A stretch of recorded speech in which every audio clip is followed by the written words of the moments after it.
আবার সেদিন দেখলাম আওয়ামী লীগের নামে মিলাদ করতেছে। নাউজুবিল্লাহ বলে। চেহারায় আনোয়ার দেখাইও যমুনা, এই আওয়ামী লীগের মিটিং এর হাওয়া উড়ে যাও সোনার মদিনা, আমাদের সালাম দুআ পৌঁছাই দেও নবীর রওজায়। যেখানে যাই মিলাদের অভাব আছে নাকি? ইয়া নবী সালামু আলাইকা সালাওয়াত আছে না নাই? কি সুন্দর মিলাদ, কোনটা কিনে নাই, ঠিক না? আবার সেদিন দেখলাম মিলাদ যে কথা, আবার সেদিন দেখলাম আওয়ামী লীগের নামে মিলাদ করতেছে। নাউজুবিল্লাহ বলে। কিছু হুজুরকে আহ্বান করা হয়েছে, দেখলাম কিছু হুজুর এসে আওয়ামী লীগের নামে মিলাদ করতেছে। এটা শুনছেন কি ইউটিউবে? এই যে অনেকে দেখেছে ইউটিউবে। আমি অবাক হয়ে গেলাম, হাসাহাসি করলাম। যারা আওয়ামী লীগ করে তারাও আমাকে বললো, হুজুর এটা কোন মৌলবী বলেন তো, আমাদের নামে কিসের মিলাদ? আমার যারা আওয়ামী লীগ করে ওরাও হাসিয়ে দিচ্ছে। দেখেন এই হুজুরগুলো কয়টা টাকা পাইছে, এই জন্যই আওয়ামী লীগের নামে মিলাদ করতেছে। উড়ে যাও রে আওয়ামী লীগের হাওয়া সোনার মদিনা। নাউজুবিল্লাহ বলবেন না? আওয়ামী লীগের লোকেরা হাসতেছে, কয় হুজুর দেখেন এই হুজুররা কয়শো টাকা পাওয়ার জন্য দেখেন আওয়ামী লীগেরা মিলাদ বানাইলো।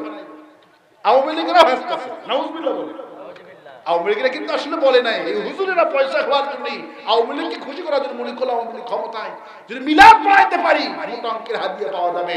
আল্লাহ বলছেন ওয়ান্তুম তাতলুনাল কিতাব, তোমরা কিতাব থেকে তেলাওয়াত করো, অথচ তোমরা বাতিলদের সাথে ওয়ালা তালবিসুল হাক্কা বিল বাতিল, তোমরা বাতিলের সঙ্গে হককে একাকার করে ফেলে দিও না। কিন্তু অনেক হুজুর আছে জেনে বুঝে আজকে সত্যের সাথে মিথ্যাকে মিশ্রিত করতেছে। ঠিক কিনা বলেন? কি সুন্দর মিলাদ। আমি এক মিলাদে গেলাম, যেদিকে কি সুন্দর মিলাদ হইতেছে, কঠিন মিলাদ। তো মৌলভী সাহেব সামনে জিলাপির পোটা রাখা আছে, তিনি বলতেছেন, তিনি জিলাপিগুলি নিয়ে পকেটে রাখতেছে আর সুর করে বলতেছে।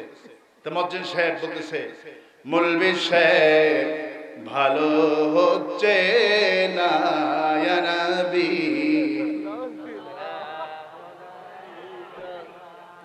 তো ইমাম সাহেব চালাক মানুষ, তিনি আবার পরে বলতেছে, চুপি চুপি থাকিবিন ইয়া রোহা আপনি পাইবিন ইয়া নবী। আমি শুনে বললাম বার পরে দাওয়াত আছে কি? আমার দেখে কয় হুজুর সরি, আপনি যেন কিছু মনে করেন না, আমি কি তোদের বাট পারি রেখে মনে কি করবো? আল্লাহ তো বলছে ওয়ান্তুম তাতলুনাল কিতাব, তোমরা কিতাব তেলাওয়াত করো, অথচ 2 টাকার জন্য কোরআনকে বিক্রি করে খাও। বলো জি স্যার, আপনাদেরটাই ঠিক। ঠিক কিনা বলে? অনেক বড় বড় মুফতি সাহেব বলতেছে যে আরে মুফতি বানান তো জায়েজ আছে না? কত বড় বড় মুফতি, কত বড় বড় টাইটেল, এত বড় এলিম, বিশাল বড় হুজুর ভারত থেকে ডিগ্রি নিয়ে আসছে, ফতুয়া দিচ্ছে। আরে ভাই মূর্তি বানান কি আছে? জায়েজ। মূর্তি পকেটেও রাখতে পারবেন, ঘরেও রাখতে পারবেন, কোনো সমস্যা। এদের ব্যাপারেই তো আল্লাহ বলছেন ওয়ান্তুম তাতলুনাল কিতাব, তোমরা কিতাব তেলাওয়াত করো, ও সবাবপন্থীর সঙ্গে হাত মিলাও, নাস্তিকদের সঙ্গে হাত মিলাও, এদেরকে ঝাড়ু দিয়ে পিটাও, ঝাড়ুর ইজ্জত যাবে। আর আস্তে কণ্ঠী, আরো আস্তে কণ্ঠী। এটা কোন জেলা? চুয়াডাঙ্গার মানুষের অবস্থা কিন্তু খুবই বহির্বিশ্বে সুনাম আছে। আলহামদুলিল্লাহ বলবেন না? আল্লাহু আকবার বলেন। এই চুয়াডাঙ্গার মাটি কোরআনের ঘাঁটি, এই চুয়াডাঙ্গার মাটি ইসলামী আন্দোলনের ঘাঁটি, নাস্তিক মুক্তাদের ঘাঁটি এখানে। আজকে বিশ্ববাসীকে জানিয়ে দেব চুয়াডাঙ্গা থেকে গোটা পৃথিবী লাইভ চলতেছে। আলহামদুলিল্লাহ বলে। আর চুয়াডাঙ্গার মানুষ জানিয়ে দেন আমরা কোরআনকে ভালোবাসি। আলহামদুলিল্লাহ। আজকে পয়েন্ট একটাই, কোরআন ধরলে জান্নাতি, কোরআন না ধরলে হোক নবীর বাপ হোক নবীর চাচা কোনো অসুবিধা নাই। আল্লাহ কোনো তাওয়াক্কুল করে না। আল্লাহ আল্লাহর সুন্নতের উপরে আছে। আল্লাহ বলছেন লা যুলমা আলাইহিম, আমি কাউকে জুলুম করি না।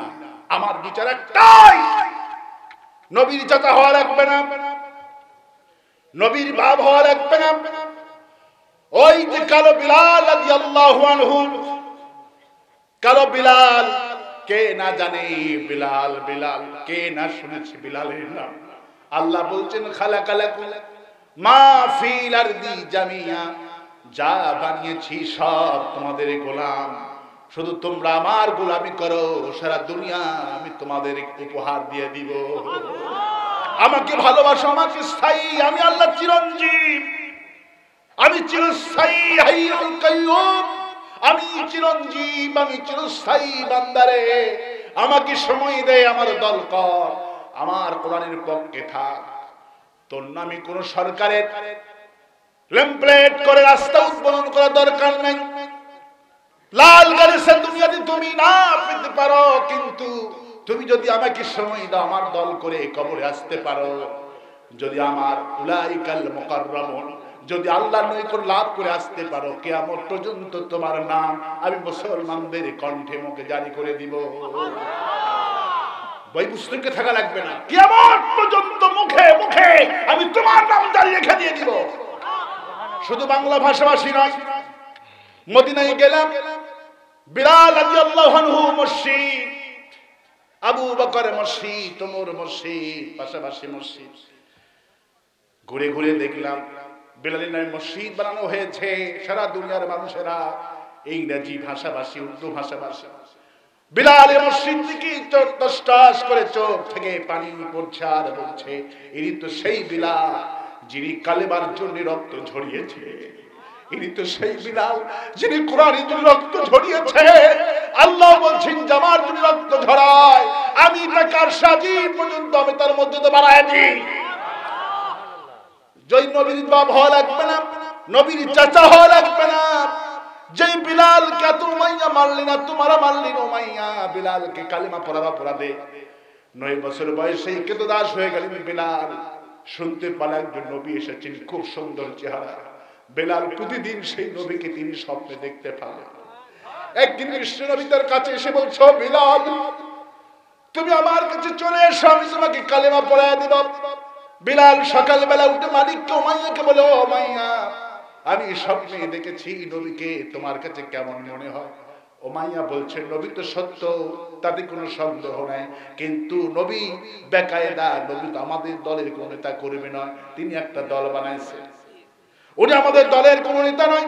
আমার দলের নাম হলো কমিউনিস্ট, আমার দলের নেতা হলো আবু জাহেল, উনি হলো ইসলামী আন্দোলনের নবী, ওনার দল করলে তোমার খবর আছে।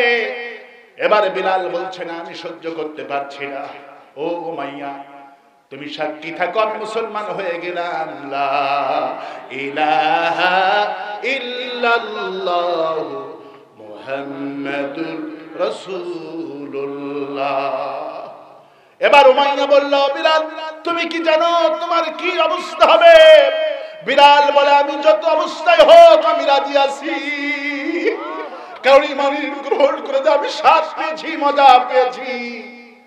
আমার ভাইরা, আপনার চোখের সামনে হাজার রকমের রান্না করা হয়েছে, গোশ মাছ, দেখলে শান্তি না খাইলে শান্তি, খাইলে শান্তি। নবীজি বলেন যারা ইমানের স্বাদ পেয়েছে, এরা কালেমার স্বাদ পেয়েছে, এই স্বাদ থেকে পৃথিবীর কোন শক্তি ফিরাইতে পারবে না।